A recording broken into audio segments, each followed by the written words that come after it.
પ્રથમ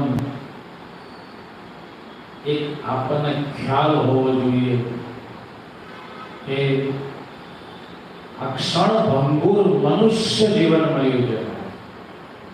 આ કોઈ 1000-2000 વર્ષનું મળ્યું હોય તો વસ્તુ બરાબર છે. આ ક્ષણભંગુર મનુષ્ય જીવન ભગવાને કૃપા કરીને આપ્યું.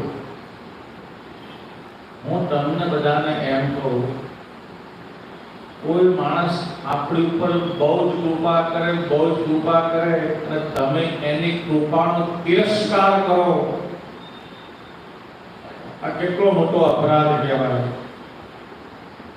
એમ ભગવાન વારે વારે આપણને મનુષ્ય અવતાર આપીને કૃપા કરે છે અને આપણે ભગવાનની સન્મુખ થતા નથી અને સંસારની સન્મુખ થઈને એની કૃપાનો અનાદર કરીએ છીએ અને તિરસ્કાર કરીએ છીએ. એટલે આપણે બહુ જ મોટા ગુનેગાર છીએ.